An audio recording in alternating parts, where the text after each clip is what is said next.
Vous savez, on nous dit partout dans les médias que le Québec ne veut pas de souveraineté.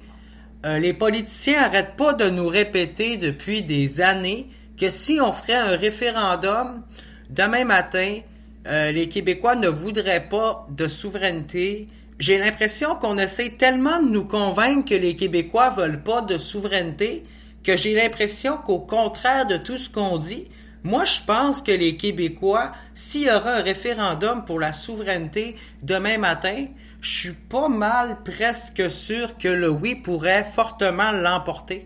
J'ai l'impression que si on nous répète le fait qu'on n'arrête pas de nous dire que les Québécois veulent pas d'un référendum, c'est peut-être parce que quand on regarde les statistiques dans son ensemble, même si le vote souverainiste est divisé entre plusieurs partis, il y a des statistiques qui prouvent et des sondages qui ont été faits.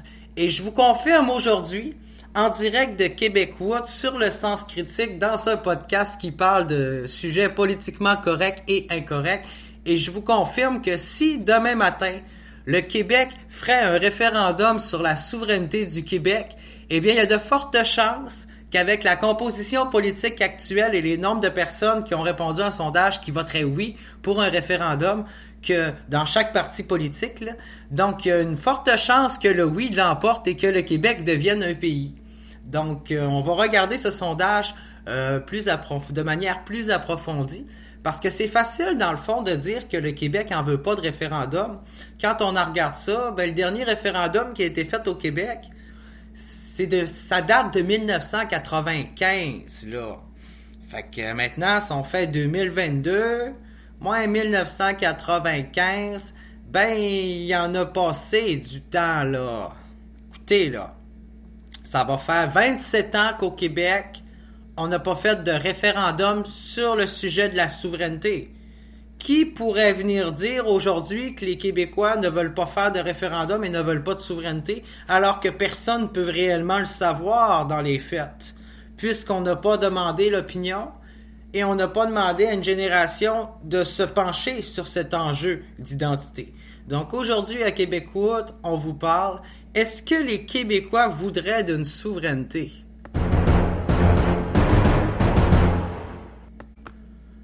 Donc un sondage qui a été fait en 2021. Donc ça fait pas longtemps là. C'est pas un sondage qui a été fait il y a 30 ans. Donc la question posée était: si le Québec tenait un référendum sur l'indépendance, la souveraineté, comment voteriez-vous? Et les choix de réponse étaient oui ou non. Donc pour les personnes qui ont voté oui ou non pour le référendum de 1995, pour ceux qui sont encore là parce que ça fait quasiment 30 ans, ben ça vous rappelle des bons souvenirs. Hein? Et je vais vous dire que pour de vrai, les résultats sont assez surprenants. Donc 32% des personnes ont voté oui, pour 56, non. Mais attendez. Quand on divise ça par parti, ce qui est surprenant, c'est que 81% des membres du Parti québécois ont voté oui, pour 13% qui ont voté non. 42% des électeurs de Québec solidaire ont voté oui, pour 48% non. Et 35% de ceux de la coalition Avenir Québec ont voté oui, pour 51% non. Et 20% d'indécis pour 52% qui étaient également indécis, mais tournés vers le non. Donc, j'imagine que c'était indécis à prédominance non et vers le oui. Donc, quand on regarde ça, il y en avait juste 5% pour le oui au Parti libéral du Québec et 94% pour le non.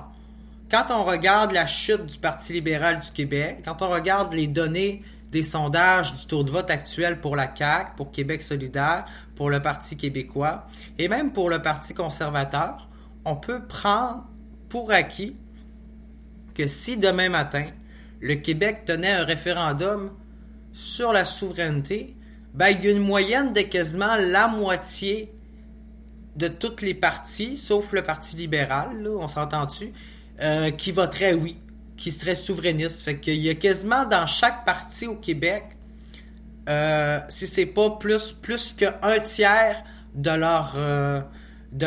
finalement de leurs électeurs qui sont des souverainistes. Si c'est pas dans certains plus, dans certains c'est presque le trois quarts, dans d'autres c'est quasiment la moitié. Donc j'aurais tendance à dire qu'il y a presque la moitié des membres de chaque parti qui sont souverainistes, sauf pour le Parti libéral du Québec. Ça, qu'est-ce que ça veut dire? Ça veut dire que la chute là, du mouvement souverainiste au Québec qu'on dénonce dans les médias, c'est un mirage. C'est pas vrai. C'est faux. Le vote souverainiste n'est pas en train de disparaître, il a juste été jamais autant divisé. Il est plus divisé que jamais. Peut-être qu'on le voit plus. On le voit plus dans la proportion du vote parce qu'à une certaine époque, tu avais le Parti libéral du Québec contre le Parti québécois. Ça fait que ça paraissait, le vote souverainiste était rassemblé sous une même bannière. Aujourd'hui, on assiste à la création de la coalition Avenir Québec qui bouffe une partie du vote nationaliste. On assistait à la création de Québec solidaire qui a voté, qui a pas voté, mais qui a pris une partie du vote, comment je pourrais dire, nationaliste, souverainiste de gauche, un peu plus interculturel au Parti québécois. Donc, quand on regarde comment que le vote souverainiste est divisé, c'est normal qu'il ne paraisse pas dans les sondages. Quand on fait des élections, c'est normal que ça ne paraisse pas puis qu'on ait l'impression de dire, ben, la souveraineté au Québec, c'est mort, il n'y a plus rien à faire, ça paraît plus, c'est plus d'actualité, on le voit plus dans les sondages, on le voit plus dans les élections. Mais non, c'est faux, c'est pas vrai, c'est des mensonges, je sais pas analyser les choses de la bonne façon. Parce qu'il y a un tiers des membres de la coalition Avenir Québec qui sont souverainistes et qui voteraient oui pour un référendum demain matin. Donc additionne un tiers du pourcentage de la coalition Avenir Québec avec 42% de ceux de Québec solidaire, avec la moitié de la proportion des membres de Québec solidaire qui voteraient oui aussi pour un référendum, qui sont des souverainistes. Et maintenant, additionne 81% des membres du Parti québécois, donc le 3/4 des membres du Parti québécois sur la proportion de leurs membres qui voteraient oui à un référendum pour la souveraineté. Et on faut prendre pour acquis que dans les indécis, on va réussir à en convaincre d'autres, là, à voter oui pour un Québec indépendant et autonome et libre de tous ses pouvoirs et de ses propres moyens. Dans les faits, moi je trouve totalement inconcevable de nous dire que les Québécois voteraient contre un référendum pour la souveraineté alors que le Parti libéral du Québec n'a jamais été aussi bas dans les sondages. Il n'arrête pas de descendre. Le parti qui a dirigé, qui a contrôlé, qui a été au pouvoir du Québec pendant des années et qui a fait régner un fédéralisme sur la province est en perte d'état totale. Il n'a jamais été aussi bas, fait que s'il est bas à quelque part, c'est parce que les souverainistes doivent être hauts à quelque part, là. C'est impossible que d'un côté, ce soit la chute du fédéralisme et du Parti libéral du Québec, puis de l'autre côté, les mouvements souverainistes n'en profitent pas. En fait, si le Parti libéral du Québec est aussi bas présentement, c'est peut-être parce que la coalition Avenir Québec s'est avouée aujourd'hui être fédéraliste, d'avoir volé le monopole de la souveraineté au Parti libéral du Québec en plein débat. Donc, maintenant qu'on sait que le vote fédéraliste est divisé, c'est normal qu'il paraisse moins dans les intentions de vote.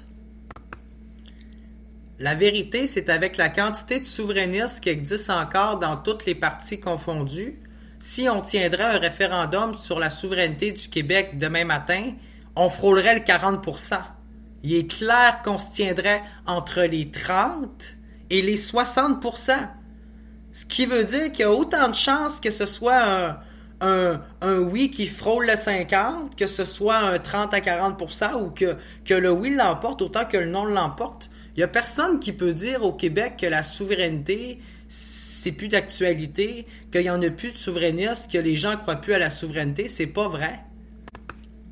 Parce que si on calcule toute la marge de personnes indécis avec ça, là, ça pourrait tellement jouer en faveur autant qu'en défaveur sur un référendum. On peut même pas savoir si c'est le oui ou le non qui pourrait l'emporter.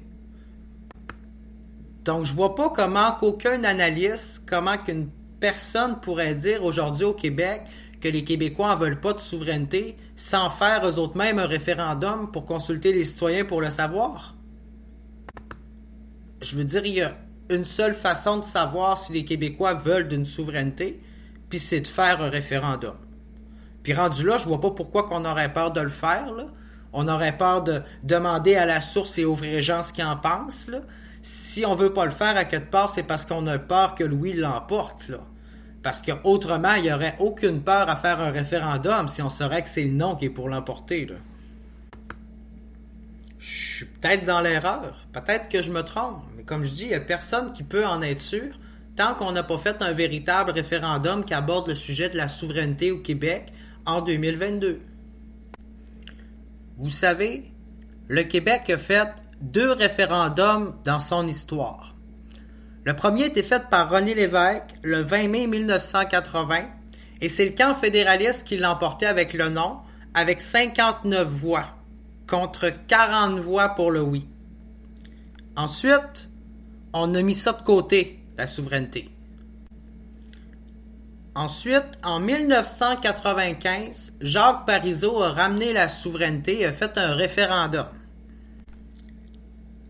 Et comparativement, en 1995, le oui frôle la victoire, mais à la déception de plusieurs Québécois, finalement, c'est le non qui l'emporte avec 50,58% des voix en faveur du non. Donc, on a frôlé l'indépendance. Si on regarde la croissance des souverainistes entre 1980 et 1995, on réalise que le taux du oui et que le camp du oui a augmenté entre ces années.